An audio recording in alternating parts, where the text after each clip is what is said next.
How's it going, everybody? Welcome to another episode of Raw Rules as Written. My name is Matt Robertson. I'm one of your co-hosts, joined by...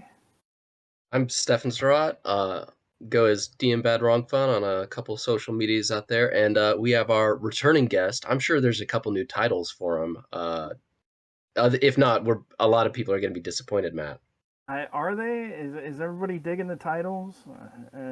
I almost... It's been a really busy weekend over here, but I do have some more. The Principal of Proclamations himself, the Mandarin of Mastery, the Warden of Canon. We are joined by our gracious guest who keeps coming back for more, Bob Brinkman. How are you doing?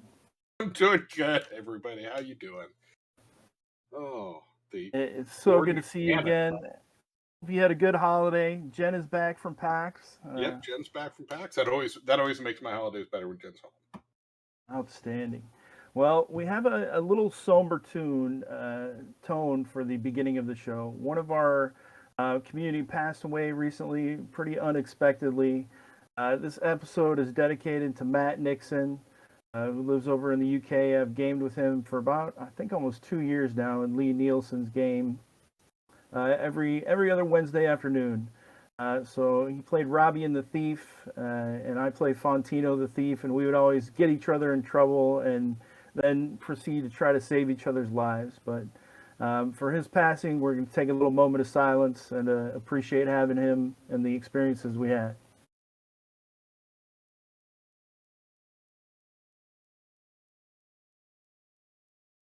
All right. Thank you, everybody. But now we got to get into it, Bob, because we've got some questions that we need to bring up, and we're gonna hit you right off the bat. So, episode 14, we had a gentleman that you might know, Harley Stroh. Never heard of him. And we hit him up with some questions. The first of which was, when spell burning, can you sacrifice for more than one ability score? And this has come up again recently, even this week in the chat, because for the explanation of Spellburn, it says if you're attempting to Spellburn, you can sacrifice temporarily points of your strength, agility, or stamina. And so that or is kind of making people question a little bit. What are your thoughts, Bob? The or in that usage, in theory, in the English language, could have two meanings. It could mean, that it is exclusive or that it is non-mutual exclusive, which is the case. If you can spellburn 20 points, you have to be able to spellburn more than one ability. End of story. Right. And that kind of fed right into our next question, which was what we thought as well. It meant or is kind of like an option, and or. But when a caster burns 20 points worth of ability, do they still roll their spell check? See, now I listened to this part of the show with great interest, especially when you're talking about the guy at your table that likes to double that up with the Temporal echo, I believe. Yeah. So first of all, no, you don't have to roll. It specifically states you treat it as a roll of a natural 20. That's rules as written. Doesn't mean you have to do it at your table that way, right? Because a lot of people might not like it, but that is rules as written. However, you are treating it as it is not an actual roll, so your buddy can't just burn it to guarantee his echo, because there is no actual roll. That is how I would Oh, roll. that's interesting. Because there's nothing to predict. There is nothing to predict. It's like spending luck, right? You can spend luck up until the point you know the outcome of the roll. If the judge says you missed, you don't get to spend luck. You're done. I did not think of that, because it wouldn't be a prediction in that case. It would be yeah. So part of the thing is Elena, do you have the handouts available for these questions, these previous questions? All right, that's okay. Okay. We're using the DCC. I'll just print them out really quick and hold them up in front of my screen. All right. We're using the DCC RPG 8th printing. And for the Spellburn of 20 points, it said as an additional option for Spellburn. So that kind of gave me the sense that you didn't roll it because Spellburn is explained one way. You can spend your ability points, but if you choose to do it this way, it's full sacrifice of 20 points and it becomes a natural 20. Right. Would you ever do that, Bob, or would you just spend 19 and roll? Because, more often than not, you're probably going to get better on a 19. No, you won't. Mathematically, you can't get better on a 19. If you Spellburn 19 points. No, if you Spellburn 19. Yeah. Really, for most spells, it won't matter. I mean, unless you're low level. Your first or second level might make a difference. But otherwise, if you're third, fourth level, and you're doubling your caster level because it's a natural 20 on a spell check, all of a sudden, that starts building up quick. So let's say you're second level. You decide to Spellburn 20. That makes it a 24, right? Plus whatever intelligence modifiers you may or may not have. So we'll just say a +1. That makes it around a 25. Mm-hmm. If you Spellburned 10... Well, I do want to add, I think for most, just going off the top of my head, I think for most first level spells at least, the common result is a 24 to a 27. That's the range band there. So, and I'm also trying to get a PDF pulled up really quick. So I think like if you're doing that, it's pretty locked in of what your result is going to be. It's super predictable, which, you're always going to hit one range because you're going to have a +1 to a +3. Well, if we roll a d20 and just Spellburn 19, 50% of the time, we're going to get at least a result of 30. So And 30 or better, 50% of the time. And things are going to go horribly wrong. But yeah, then you can roll that one. So the one guarantee that you have with rolling the natural, with Spellburning 20, is that, well, we differed on this too. Harley said even if you wouldn't roll. He said roll anyway. And right, that's his table. But right. Rules is written, you don't. So then there would be no fear of the fumble then because it's already a natural 20. So that would be the only reason to kind of Spellburn 20 instead of 19 in most cases. Until you get to higher level. I'd just Spellburn 22 points. 22? Yeah, why go 19? Just burn 22 and add 22 to your roll. So that's a good question. So if you Spellburn more than 20, would you still treat the roll as a 20 or would you then roll? I wouldn't. That is an option. The rules as written. 20. Right? Yeah. That is the option. You burn 20 is a natural 20, but I'm not doing that. I'm burning 22 for a +22. Yeah, it doesn't say 20 or more. One of my dead dog games at Gary Con, it was probably about 3:30, I guess by that point, Monday morning, and they came across the big bad, and someone burned about 30 points and rolled a 1.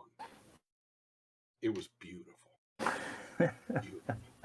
Have you had in your games, Bob? Do you often have people Spellburn 20 to get that natural 20 result? I don't often have people Spellburn 20 for that result. It comes up more often when the spell has to succeed rather than trying to get a high result. I mean, the spell has to go off or we're screwed. I'm spending 20 points.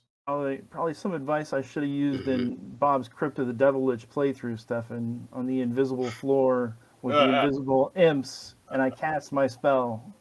I probably should have taken that advice because it needed to work. Probably. That's a mean adventure, though. Well, our third question for Harley was, certain spells require Spellburn to be cast, Bob. Mm-hmm. Does that count towards the spell check result of the spell? No, and I'll tell you why. Bob, I'm plugging my ears. I'm not listening. If you go to a college bar that has a $5 cover, do they give you $5 worth of drinks when you walk in? No, it's the cost to play. And that's the thing, right? Spellburn is thematically meant to empower magic. That is the power to use that magic. That is the requirement. You've got to spend that point. I don't know though, because it's called Spellburn. It's classified as Spellburn. It is classified as Spellburn. If you look at the very first sentence of Spellburn, they're talking about how it is used to empower magic. And that's really what you're doing. It is required. It is pay to play. It is That the cover empowerment comes at a point of every ability spent +1 to their spell check. But again, it is to empower magic, and that's what they're saying. They're not saying you automatically get a +1 bonus. As a matter of fact, I'll take it one further, and I will use your example of Find Familiar, where you think the person should get a +10 for the required 10 points of Spellburn. No, because then why would there even be results in the 2 through 12 category? There wouldn't be. Ooh, I'm gonna have to bring up the rules here. Just- Well, I don't think there are No. results for the Okay. 2 through 12 Well, category. There Yeah, are. but you There are. would have a failure, right? So if you look at Find Familiar, let me go back to it. Let me bring this up. Find Familiar. If I can find the page. Page of So- familiars on stuff. One, 361 the or something. Through 11, The 12 through 13. So you wouldn't need a 2 through 11. It would just be 1 through 10, 11, because you would have nothing else. 12 through 17. All right, I guess that kind of makes sense. Right? If you So rolled, at least a 10. 1, you would still have an 11 on your roll. That's a good So- point. Yeah, it's one of those things where it's vaguely written, and it is meant to be more understood than it is laid out. But as laid out, it's a cover charge. The judge is your bouncer, and he says no hand stamp, no spell. Stefan, with that logic, because you do have that results 1 through 11, and those need to be viable results for your roll, I think I'm going to have to change my answer. well, I think good. that- I I'm think glad you're that falling logic in has line. convinced me. Because otherwise, you're right. Why would there be 1 through 11? That also doesn't even get into like Spellburn for recovery of a spell, right? I've lost failure for the day. I don't have magic missile anymore, but I can Spellburn a point to get the spell back. I don't get a +1 at the spell. I get to cast the spell again. It's the same sort of Good thing. points. All right, well, Bob, I will acquiesce and change my answer. Those were well proven. I agree with those. So rules as written, that is a cost for the spells. But most of the time, if you're playing in one of my games, I'll probably still forget. So you probably still can get the +1. You're right. That was fun.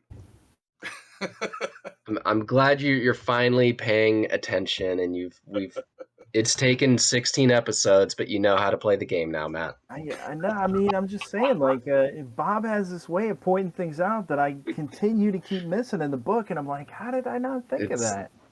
It's ingrained in you. The respect thy elders. You don't pay attention to me. Oh, we're gonna go that route. Make me feel even older. I see how it is. All right, now Matt, I'm on your side, man. Let's get it. No. All right, well, our last question for Harley, Bob, was when a caster dies, do any spell effects from their ongoing spells stop with their death? And you actually you brought up one that made me actually go back and look through that particular spell when you're talking about Snake Charm. And I wanted to take a really good look at that because it doesn't say permanent, but it's not really set. And I would have to agree with you on that one to a point. I think that essentially its usefulness would end at the end of a combat. So yes, unless something requires concentration, I would say a spell normally continues. It is cast, it's done, it's one and done. But your example of Snake Charm, since the snakes treat the caster as a close friend, I would say, okay, well, he's not there to order them around anymore, but you just killed their friend. So until they kill you or you kill them, that's going to keep going. And after that, they will just be wistful snakes that slither off and pine for their dead friend. But, That could have been Stefan's example. My example was somebody spider climbing on the wall, and then all of a sudden the wizard dies, and they fall 200 feet in the ground. no, I think that might have even been Harley's example. Fall 200 feet to the ground. Oh, that might have been Harley's example. I think I brought up Choking Cloud because that requires Good example. Well, it I think requires movement concentration. Cloud requires concentration. Well, there's a certain Lankmar module that where some PCs are tasked with, let's just say, not stealing something, but instead defending something. And I won't say get any more specific because of spoilers. But near the end, it's kind of written in there. A wizard will come in, bad wizard. He's going to cast Choking Cloud, and he's going to keep it going. There's a lot of, well, it's Lankmar, so maybe not innocent, but there's a lot of people who probably shouldn't be dying this day. A lot of collateral. If you kill, yeah, collateral damage. Much better way of putting it. If that wizard dies, but Choking Cloud gets to stick around, there's dozens and dozens of people who are just going to die, and there's nothing that can really be done about it.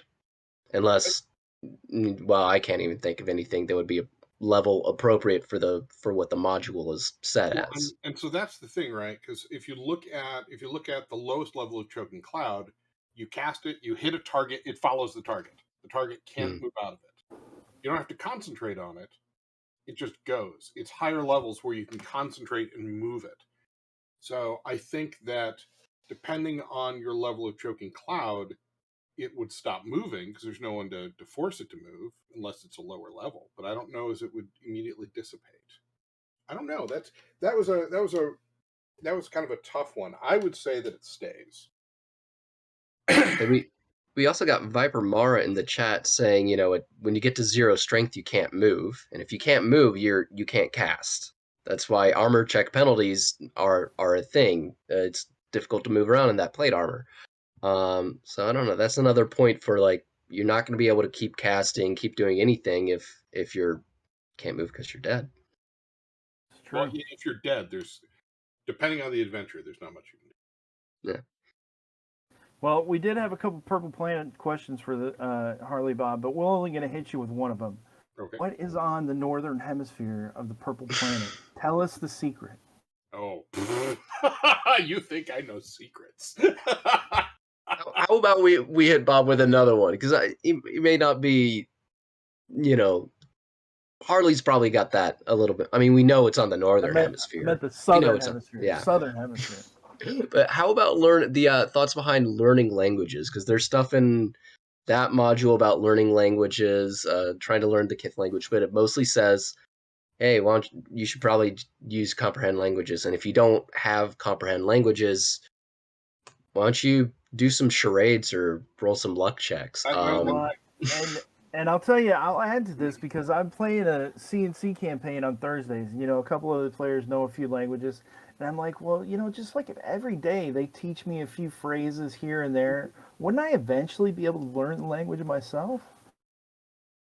Well, in theory, right? I mean, just like not everyone. My grandmother spoke 13 languages. I do not. Not everyone has a good brain for languages. Although most people, if they start early enough, can learn quite a few. The older you get, the harder it is. But I always think that's one of the problems in any number of games, right? Is, all right, I've got these languages and I'm done. What I tend to do in my game is, okay, you've got X, you can know X number of languages. Well, if you want to leave one of those blank and something comes up and you want to take time to learn a language, go ahead. Because, I mean, a DCC character can definitely speak. The average DCC character can speak more languages than the average American can. Not the average European, but the average American, right? So it kind of behooves judges to try and find a way that streamlines it a little bit. Whether it's leave one blank, and if it's a common language, you just know it because you've got an open slot, or so that you can learn one later, which is what I tend to do. But there really isn't anything in the core rules about learning languages, and that can get kind of troublesome sometimes.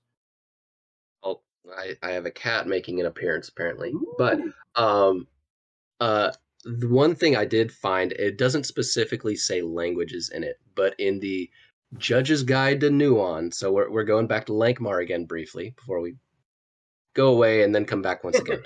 Planet from Lankmar. Got it. Yeah. Page 82 is optional downtime training rules, and it is about more like you might learn a spell or get some thief skills, but those optional downtime training rules could be easily applied to learning a language. So if folks are out there thinking about it, well, I guess you just got to pick up that Lankmar box set. Yeah. There you go.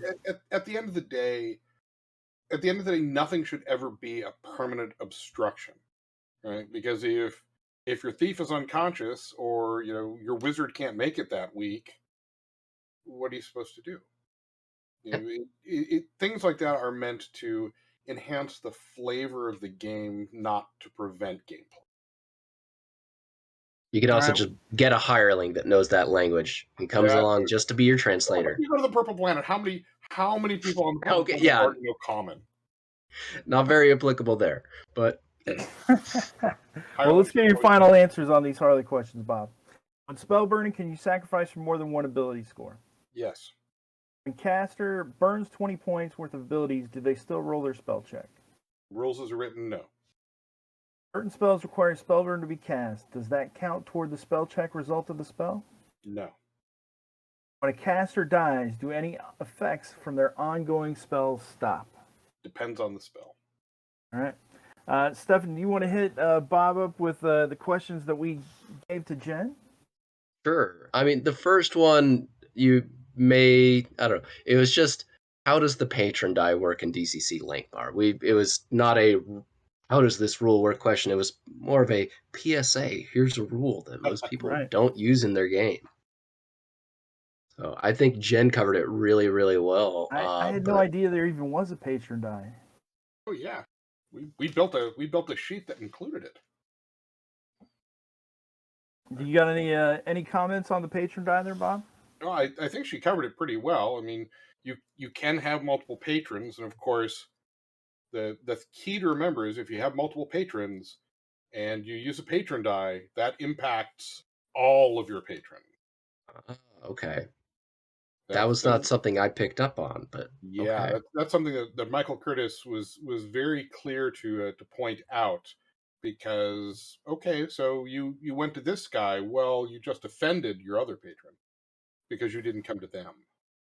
Can you use luck on a patron die result roll? No, because a patron die roll ends up affecting other rolls. And you're trying to roll low, and as Bob has previously schooled us on, luck is an additive bonus only. That's true. I forgot about that. All right. Well, what was our second question for Jen? It was Linkbar doesn't use occupations, so how should related skill checks be handled? It doesn't use occupations as such, but there's all sorts of backgrounds and benisons that give you that sort of information to begin with. Right? I mean, if you're from the Mingol Steppes, you probably know how to ride a horse, for example. So a lot of it's just common sense from the source material, or pulling things from, if someone's a singing skald, obviously they know music. And then they're in a city environment, so there's going to be a lot of things that are just sort of common for being in a city environment. So if you're a Lankmart, you're actually from Lankmar, probably not going to have a whole lot of woodsman skill. But there's no real set hard and fast rule for it, but there's a lot of stuff there that sort of fills it in. Would you get rid of like the D10 checks for if you're playing Lankmar specific, Bob? Because the D10 is really just for the 0 level funnel characters.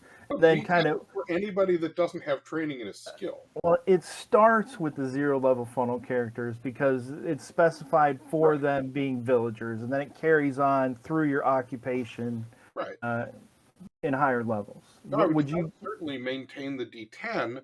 But then, depending on a character's backgrounds, even if they don't warrant a D20, I might give them a D14 or a D16. That's certainly not rules as written. That would be at my table. It didn't come up much. I ran the original Lankmar campaign playtest where we shook the rules out to make sure that everything worked long term, and it didn't really come up all that often. But then again, skill checks as a whole don't really come up that often in DCC. Not nearly as much as in other games, mostly because it's a page and a half in the rulebook to begin with. But Could the argument be made that they're heroes, so they wouldn't have D10 skill checks? They're like No, jack of all no, trades. because it doesn't matter if you're a hero or not. What matters is if you know how to do something, right? I mean, let's say a good example. Captain America gets a D20 on spatial geometry, right? Not on particle physics. Being a hero has nothing to do with it. It's all about whether or not you understand what the skill is. If the All right. secret code to unlocking the door is the guy on the other side will only unlock it if you play the right song on the piano, not everyone knows the piano because they're heroic. Exactly. Uh, But But if everybody someone can understands hit the someone has keys. like a singing scald, I would maybe give them a D14 on that check, even though they don't play piano, because they could sort of plunk the notes and try and figure it out. Well, the former wizard's pupil Benison, I was looking it up just to make sure, but that's like, hey, yeah, former wizard's pupil, but you're not a wizard. You get a D14 spell check die when attempting to use a spell. So it's not 100% built in, but there's precedent for going, you Yeah. kind of know that D14. So there All you right. go. Well, what was our next question, Steph? Sure. Our next question was if two thieves are bonded with the split soul hero Benison, does each luck point they spend count as doubled on their luck dice, or is it just the +2 that the Benison says? Is it You're not affected by giving their them a luck die, you're thiefiness? spending luck on their behalf. So I'm spending a point of luck that adds 2 to your roll. It doesn't give you 2 rolls of a luck die. That's Right, but if not it's how two giving luck works. thieves, the thief is spending 1 point of their luck, and when they spend 1 point of their luck, they roll for the Except when they're benefit. doing this, they're giving 2 points of luck, and that is strictly stated that they are giving 2 points of luck to the roll. They're not rolling their luck die and adding that to someone's roll. They're spending a point of luck for the ability to spend 2 points over there. So the poll results for this 100% has disagreed with us that when thieves use their luck, they roll on their luck die. Perhaps I should have phrased that answer maybe a little more clearly, but I think I thought so. I thought the question was clear enough. Because in the question it says if they're given luck from another PC, can they use their luck die for that given point? But they're not giving the thief luck. They are modifying the thief's roll. That's what they're doing. They're modifying a roll. They're not giving you points of luck to spend. They're spending them on your behalf for your roll. Do not pass go. Do not collect 2 luck dice. It makes sense. Makes sense. I was glad to get that cleared up. It was what I thought it might be, but I've seen it come up multiple times when playing that first Lankmar game at a convention with someone, or me running it, or whatever it is. But I've seen it come up, and I'm glad we got some authorities on here. Well, I mean, Yeah, you got Jan it's on. the split soul hero is. I brought up the wording right now, so it says this benison allows each split soul PC to spend luck with double the benefit to help the other.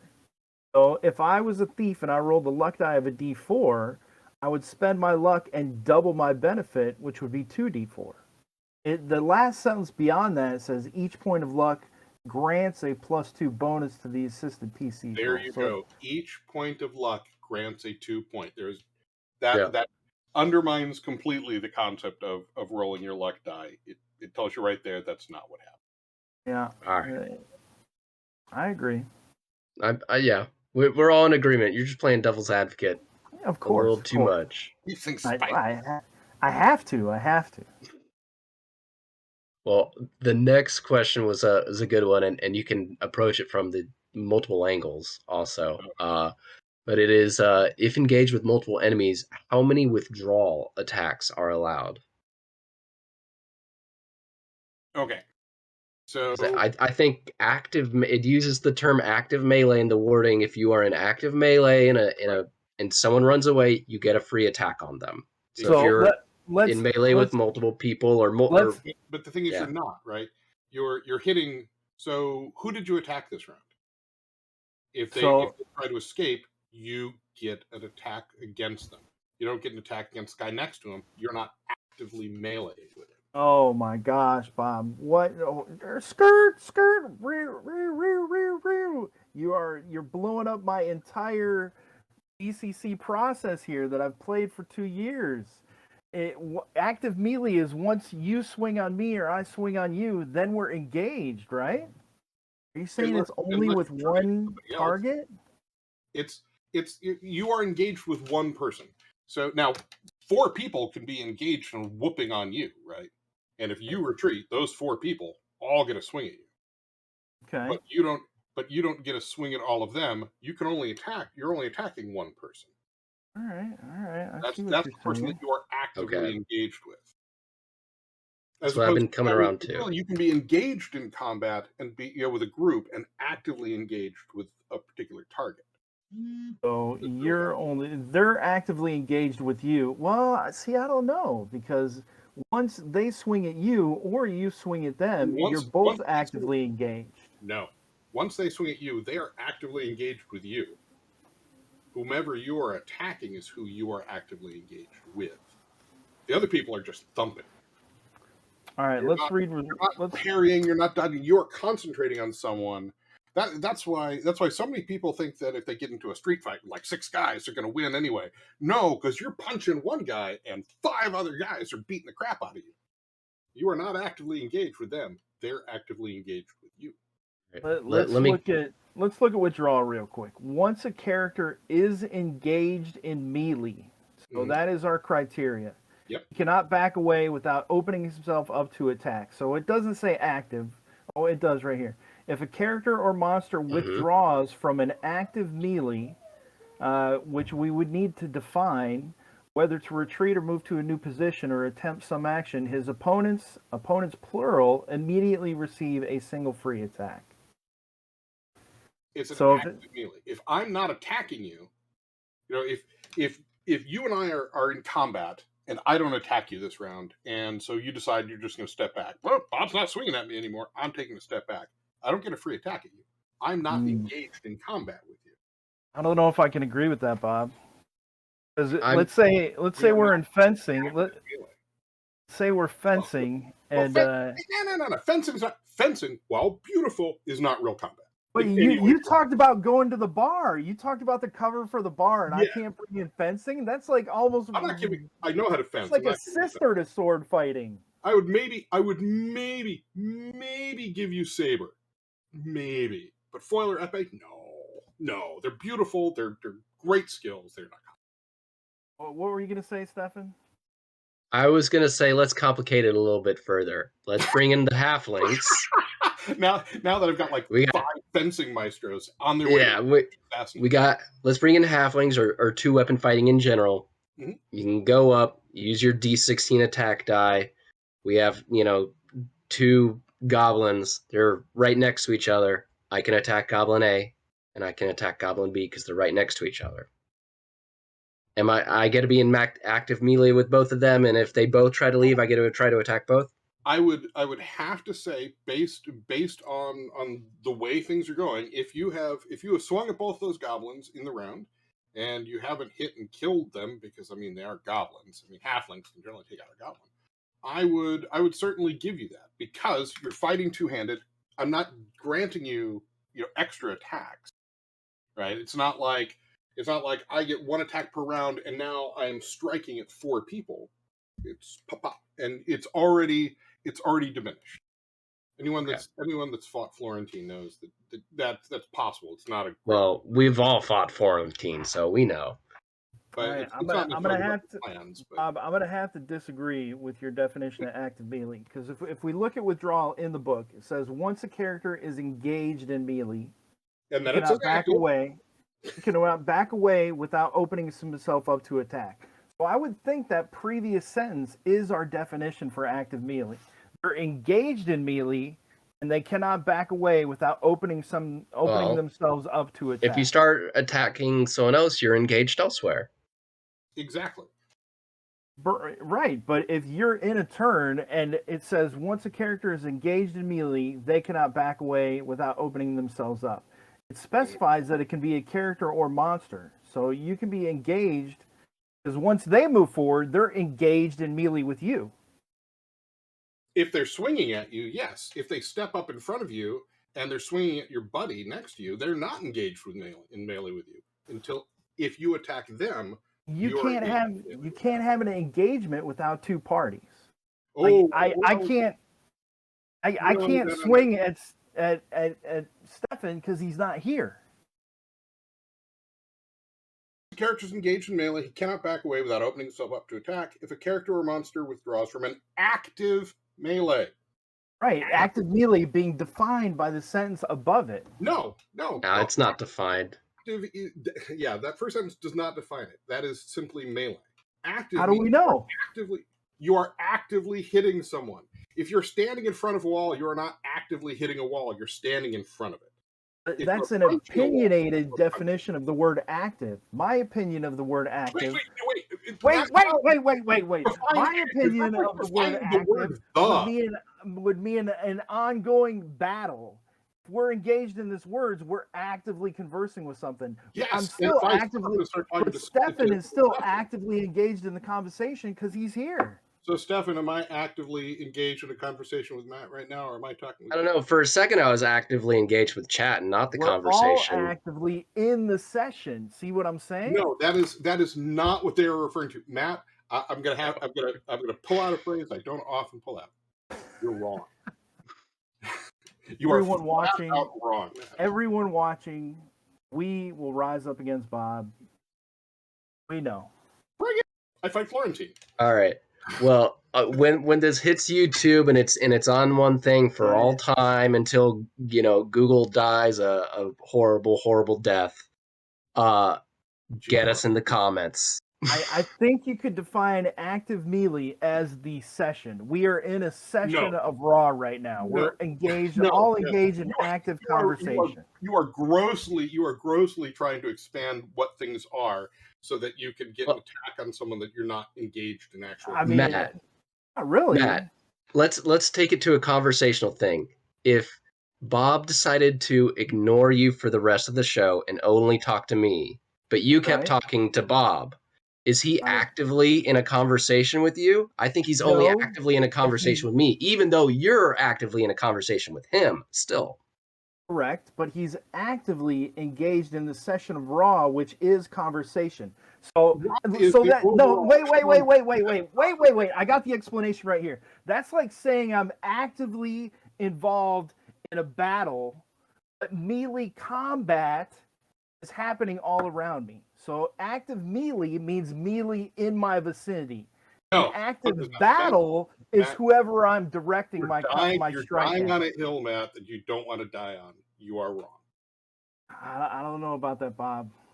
Still undecided. You're trying to redefine what active combat and active melee means to support an argument that is unsupportable. We'll leave this one up in the air. We'll just say it's not up in the air. Undecided. It's up. We can move on to a question that is a little bit more, more unanimous. I think it was a fun one. What is a good substitution for perception checks in Dungeon Crawl Classics? Hang on. I want to know what Jen said on that one. Perception one or the other one? No, on the melee question, on the withdrawal. What did Jen say?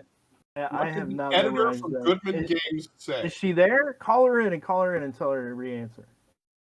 I don't remember what she said. Jen? She's laughing. Jen, are you in chat? He's in chat. Not fair. That's not fair. She's in chat. Already heard Bob's argument. Yeah, she says not my show. She says it's not her show. I was just to ask Jen to reiterate her answer from last show. I don't 100% remember what I think we started kind of like home brewing of you can do some luck checks if they run away. I think we started discussing, hey, your arm can only go so fast in 10 seconds. True. You can probably only do it once. That part does make sense. Bob, to clarify the answer to that question, if one guy is surrounded by 4 bad guys and he tries to run, all 4 get to try to hit him, right? Yep. If one bad guy is surrounded by a party of 6, adventurers, and that bad guy tries to run, they all get a chance to hit him, right? If they're all trying to hit him already. All right, so there we go. We got Bob's answer on that one. Let's go to the next one. We'll call that one undecided. We're not sure. No, we will not call that one undecided. Bob's decided. I've decided. You've decided. To We've be all decided revisited in some later. way. Okay, all Revisited right. at another time.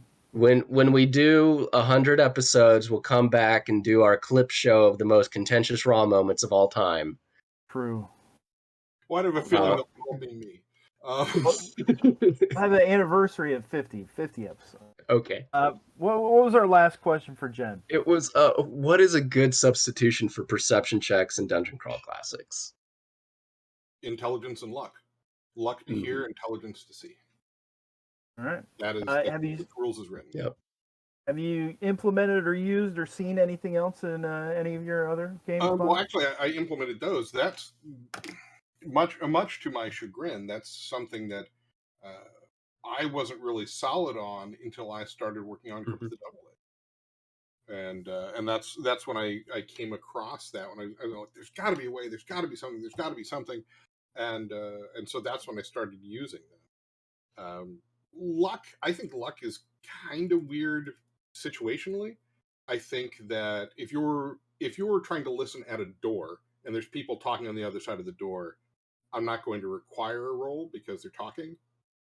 But if you're listening and there's something in there that might be making that furtive scraping, well, then luck makes sense. Your ears press the door and you're listening when that moment comes. But I mean, if for example, if you and I are on the other side of that door discussing, the meaning of withdrawal, someone listening to that door should not need to make a roll. Yeah. I'd say it's just luck to see if it's making that noise at that time.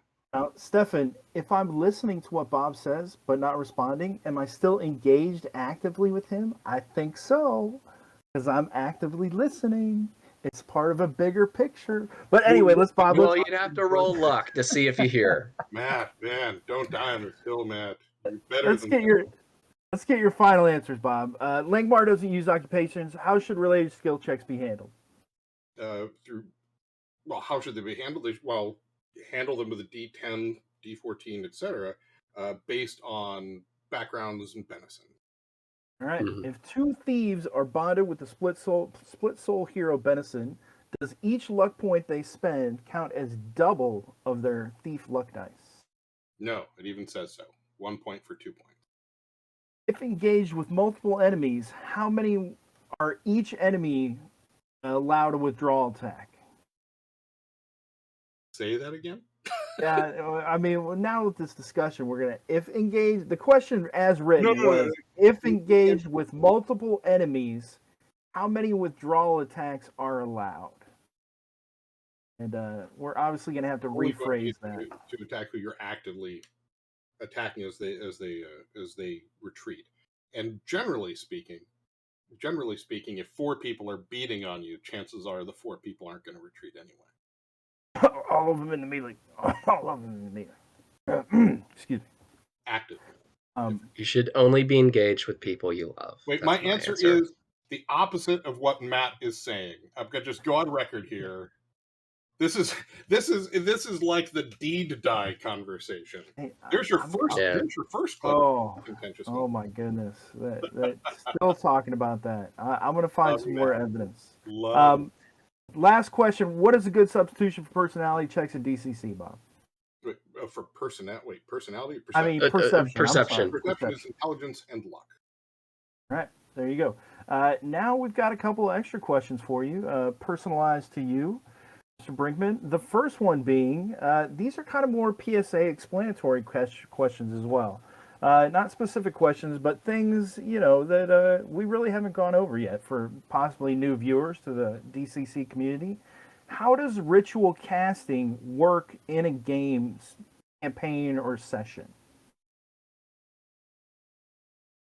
Can you be a little more specific beyond how does it work? I can. Elena, can we bring up handout 1A, please?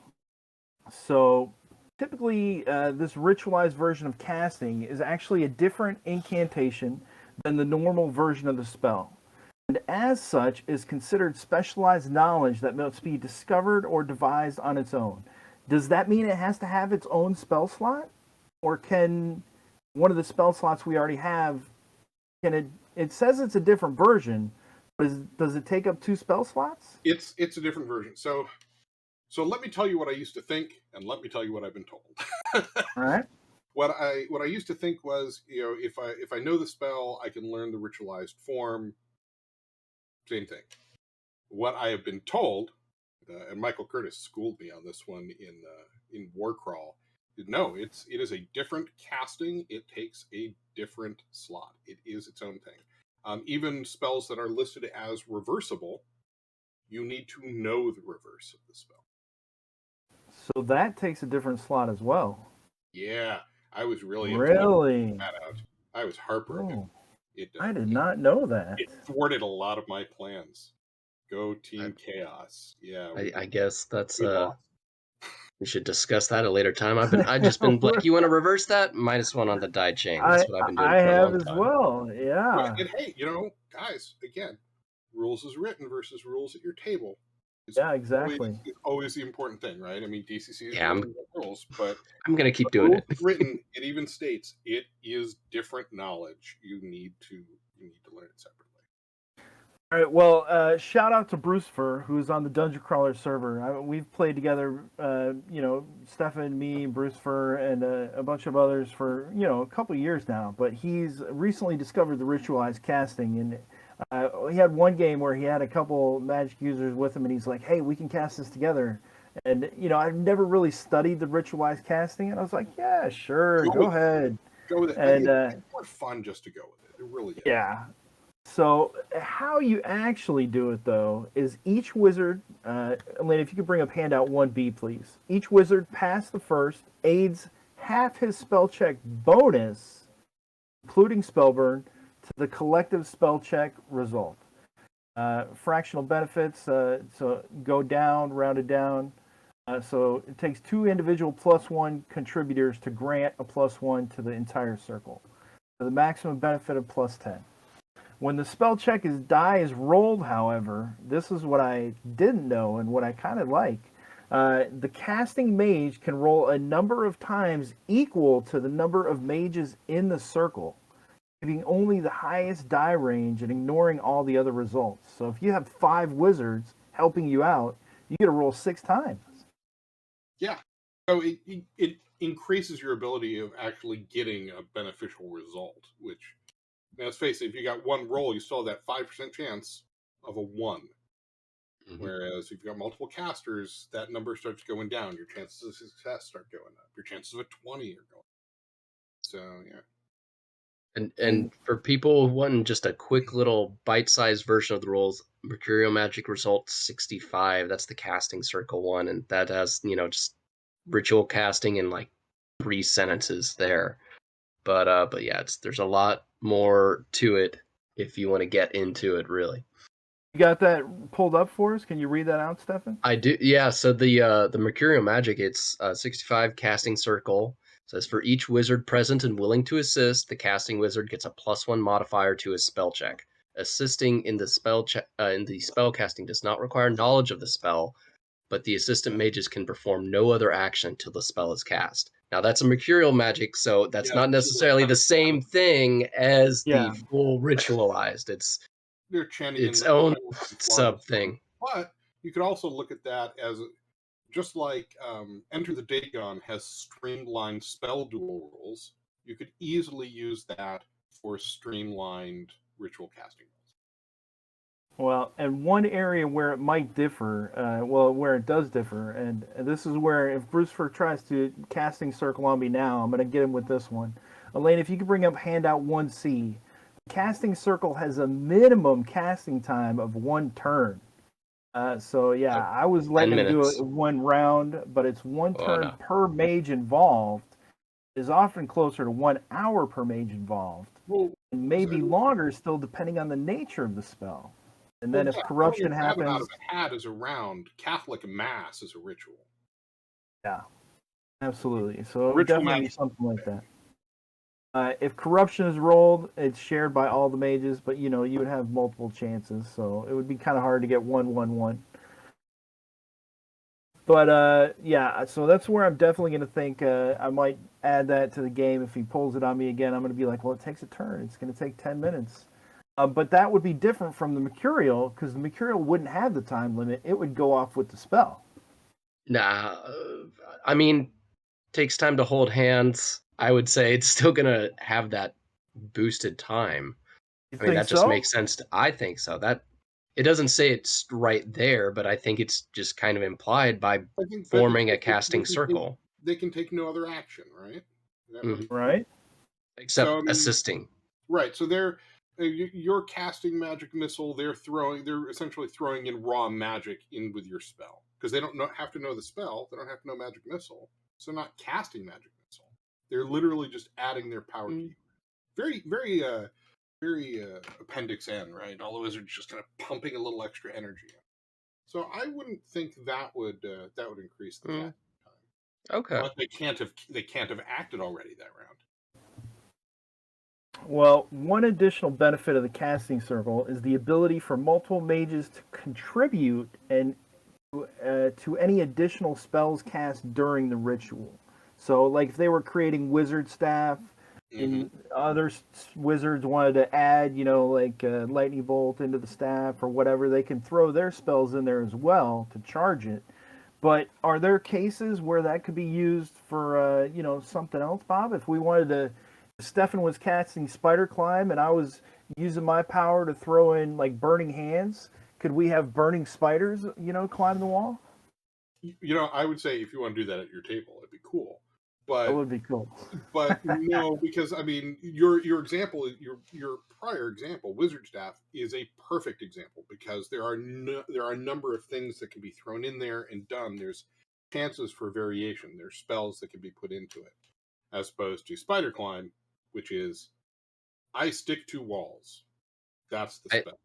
I think if we're combining spider climb and burning hands, you're getting into something where you're gonna have to pull up that phlogiston disturbance table from spell duels, because that sounds like some like things are Now, gonna go wrong with now that. I would say if I was running, say, a wizard heavy campaign, and people wanted to attempt to ritually combine spells into something new, and I had a nice handy table of phlogistonic disasters at my fingertips for when things generally go wrong, it might be an interesting way to make a new spell. That But would be cool. something for people to think about at their tables. But overall, no burning spider. Well, there are other ways to do ritual casting besides the one that we've spoken on. So sacrificing is one of them. Elena, if you could bring up handout 1E, it talks about on page 125, sacrificing treasures or creatures can improve a spell check. So usually it's got to be like 50 or 500 gold, I think, and then it goes up in increments. But sacrificing the enemies of the caster or the enemies of his patron or creatures appropriate to the spell type, so like undead corpses for a chill touch spell, grant a bonus of a +1 for every 5 hit dice of creatures sacrificed. Does the sacrifice mean they're still living and we're stabbing them on an altar, Bob, or can it be killed in battle? Or No, because remember, despite the fact that it is sacrifice, we're still under ritual magic. Ritual true, magic true. means it's very regimented. There are things that you do. There's a way that you do things. It is definitely the killing them on an altar and letting the powers devour their souls, as opposed to the thief stabbed that guy, but he's got a hit point left. I sacrificed him. It doesn't work. What if I ritually cause a avalanche to crush a town? Can I get like a +10? Really specific ritual that you're doing that It'd be more a than very one specific time. ritual, probably involving like flugelhorns. Um, but if you can come up with a ritualized way to cause an avalanche that ties into, say, your patron, I'd give you something for it. Well, it I does go like on to it. say that sacrifices, ritually sacrificed in this manner, typically take an hour or more. So again, Yeah. a Catholic mass. Well, and Um, that's the thing. And this is a spot where Raw gets a little confusing because they mention chill touch. Touch is a combat spell. It really shouldn't be mentioned in there because things like that normally take longer, as stated. Well, we got page 125 also says a location of power can add in ritual casting. So, Lane, if you could bring up handout 1F, please. Casting a spell at a place of power can improve its result. Sometimes this place of power is a ley line, a standing tone, even a cemetery, or other places of natural magical significance. Other times it's a place specific to the spell, such as an elemental plane of fire for a fireball spell. Casting the ritualized version in a location of power typically increases the die type by one size. So instead of giving pluses, +1 or monetary pluses, this time it goes up the die chain, but only adds one turn and possibly to a full hour. What do you guys think of that one? This is one that I would, at my table, I would generally house roll the additional time out of. If I'm on the elemental plane of fire, or there's a portal to the elemental plane of fire open, and I'm wrenching fire through, I would not make my wizard spend a turn doing that. Right? But rules is written. Seems like it might speed things up. If you're standing on a node where ley lines are meeting, you're surrounded by the magic already. Again, though, this is how I would run it at my table. Rules is written, as you read, is very clear. Yeah, and so something a little less powerful, if we use chill touch in this instance, Bob, like in a graveyard, did we get that bump up right away in combat? I would say for chill touch, since it's necromantic magic, I would say in a desecrated graveyard. All right. Right. And I think our last kind of ritual casting thing that it talks about is, Lane, if you can bring up handout 1G, it says rare ingredients. Extraordinarily rare spell components may be require a quest to obtain, but can aid in casting with a bonus of up to +4. The ritual to prepare the ingredients takes time in questing, time for pre-casting preparation, and time in the actual casting. Here's another one where I would probably be like, you got the rituals, you quested the ingredients, you quested for it, you prepared them, they're ready to go. Well, it kind of sounds like it's all prepared ahead of time. The time that is required for it is all between. It's the questing, it's the developing. Featherfall with the wing of a blind angel. Okay, well, if you've got a wing from a blind angel, dude, you get +4. No problem. A feather gets you +1. Yeah. Stefan, what do you think? I think so too. I've been to church plenty of times. Taking communion doesn't add a lot to the service, So definitely agree there. We do have a little bit more though. That there's my favorite one. Adding to a ritual is taking on that automatic corruption. You can take on minor, major, or greater for a +2, 4, or 6. That's my favorite. I forgot. We had so many handouts for this one. Lane, if you could bring up handout 1H. Know about that one. That one is so awesome. This one, I think this one, would you guys agree that this one would be instant? If you, immediately take on corruption, you get that immediate bonus? Yeah. Say, when I understood things a little bit less, I had allowed wizards to do this just in the middle of combat, not as a ritual thing. And not rules as written, but it was fun. In my opinion, part of the spellcasting process, right, is trying to control the chaos that is raw phlogiston. And when you fail, there's corruption. Well, if you're not trying as hard and you're just allowing yourself to be corrupted, you're going to be able to do more. Now, Bob, on this one, it says offering one's mortal shell from the consumption of supernatural powers can greatly aid a casting, but extremely painful. It says any casting ritual where the caster offers to voluntarily accept corruption. Does that mean that this has to go with one of the other rituals we've already talked about? Rules is written. It does, but it's just a lot more. It is never going to come up otherwise. I do not run it that way at my table simply because ritual casting is rare enough as it is. Then hoping that the players are even going to remember that they can take corruption as well and boost the ritual. It's just, now granted, if you're doing something like Patron Bond or Find Familiar, those are long rituals anyway. But overall, at my table, I allow for corruption in combat non-ritually. Rules as written, that is not the case. Well, we did have one other. Well, we have two other handouts. But Elena, if you could bring up handout 1I, it also says extra duration can give a bonus. So extended casting times with relevant chanting, bell tolling, incense burning, and other contributions can aid a spell check. Typically, every day spent can aid gives an additional +1 to the spell. So if we were casting 5 familiar and instead of 1 week we took 2 weeks, then we would get a +7. Is that right?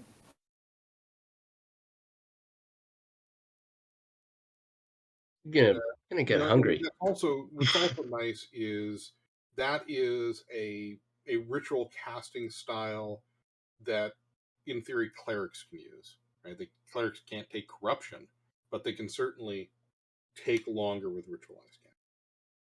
That's true.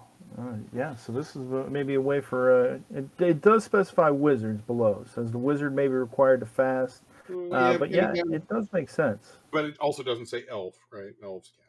Wizard is True. The book does have a line that's. I was just gonna say the book does have a line that even says like in some special circumstances clerics can spellburn. So like there's a few things that are not like. I've managed to find one of those circumstances Yeah. once, and I loved it. I watched the Warcrawl campaign. I think it wasn't that. Or you did something in there. No, It's been a while. In one of Brendan's games at Gamehole years ago. It was in Neon Knights. I managed to spellburn to get the rest of the party sent home. I did not get to go. Well, we've got one more handout for this question. Elaine, if you could bring up handout 1J, page 124, it says, know that there are more powerful rituals of a longer duration and more difficult casting time than those even described here. These rituals typically mandate spellburn and sacrifices of various kinds, for which the caster can summon forth unearthly creatures from beyond space and time, whose powers are not limited by the physics we know. Such works of magic are reserved for future volumes. And the reason I included this, Bob, is when are we going to get those future volumes? Now this gets back to you assuming that I know secrets. Well, look at the annual, look at the yearbooks. There might be something in there. I'm just looking at the top tier spell results on the 5th level spells to begin with. And I'm like, these kind of already are. I'm kind of terrified at what sort of world-shattering, game-breaking things that those might be when I can accidentally snuff out most life on the planet to begin with a bad spell check. Well, our time is up for this evening. We're going to save our next question for next episode. We'll have that in our pocket. Save it for next year. Yeah, next year. Good point, Stefan. This is going to be our last show of 2022. Me and Stefan are going to take a little holiday break. We will return January 10th, and we're going to try to have a multiple guest extravaganza. So multiple guests. Bob, would you be available January 10th? I'm not sure. I will have to check. I think I'm in town. I've got travel right around there, but I might be available. I'm gonna be extending invitations during Christmas, so that way it'll be hard to say no. I'll be like, "Hey, Merry Christmas." People are already dealing with their families at Christmas. You think it's hard to say no? You think people are sober enough to care if they say no? Yeah. You must have a nice family. But Bob, thank you again for coming on. Great discussions as always. Always my pleasure. Absolutely. Now I will just engage in a conversation with Steph. Do you got anything coming up you want to tell us about, Bob? Well, I'm still working on some of the materials for Caverns of Thracia, and still once I get that wrapped up, then I can get back to finishing up the next issues of Skull and Crossbones Classics. But right now, ores are eating my head. That's kind of where I'm at. I've got a couple other things percolating, but they're not far enough along to talk about yet. Okay. Well, one thing, I think the percolator is nearly done on it. People need to email the hub at sanctum.com or something? Sanctum.media. We are a .media. Yes, because hang on. All right. Yep. Hang on. I have. There's a holiday contest. People There it got is. like This is the 9 main more prize right days. here. They can. Wait for it. Wait for it. This is the main prize. That is about People can get a 12 lot of books. pounds of books. And then we have a special drawing for our friends over in Europe. So, Broke your microphone, Bob. Now you're kind of quiet. I just moved away. Yeah, put holiday contest in the subject line and email the hub at sanctum.media, and you might get a Christmas present from Bob and Jen. And from the prize closet of mystery. Outstanding. Stefan, you got anything coming up? Oh, nothing too soon, but next year I got plans. Who knows how it might be a 3 Kickstarter a year. Nice. We'll see. That is outstanding. Well, this Sunday, let me see, December 10th. This Saturday. The Jerry Stefik Crawl for the Cure Ether Meet is going to be going on the DCC Mayhem channel. I am going to be playing in 2 games, one from 4 to 8 with Julian, Judge Julian Burnick, which is going to be an America Hex Crawl. Author Reed Sanfilippo is also going to be in that one. And then from 8 to midnight is going to be a crazy late night, heavy drinking, kind of crazy Joey Royale style show with costumes. And Luau Lou Hoffer is going to be running MCC Home for the Holiday. Oh, nice. That's a weird and wild one. You ever wanna? There's some good things in there. Well, there's some evil things that should be good, but holidays get like that. Frog God Games is also going to be running an adventure earlier in the morning with DCC rules. And Chuck Cumbo is going to be running Castles and Crusades from 12 to 4. And we're going to make him use DCC rules. He knows no CNC, Chuck, on the DCC Mayhem channel. You have to use DCC rules. I don't know. It's for charity, man. Yeah, it is for charity. It's for a great cause to fight cancer. There's going to be tons of prizes giveaway. Troller Games, Goodman Games, Purple Sorcerer. Whiskas for your Weird Frontiers needs. Yep, all kinds of stuff. Get those. If you don't have a Weird Frontiers book and you want one, get it now. Goodman sold out. Dave's running low. Get them now. Or I've got 2 on the shelf, so I'm just gonna flaunt that to everyone who has none. Bow under the weight. Yeah, that's what yeah. I think Joseph is giving away a digital package worth like $180 or something like that. It was something crazy. So tune in December 10th, all day Saturday on the DCC Mayhem channel. And we'll see you guys in January. Merry Christmas. Merry Christmas. Merry Christmas. See you next year, guys. I had a great active conversation with all of you. Yeah.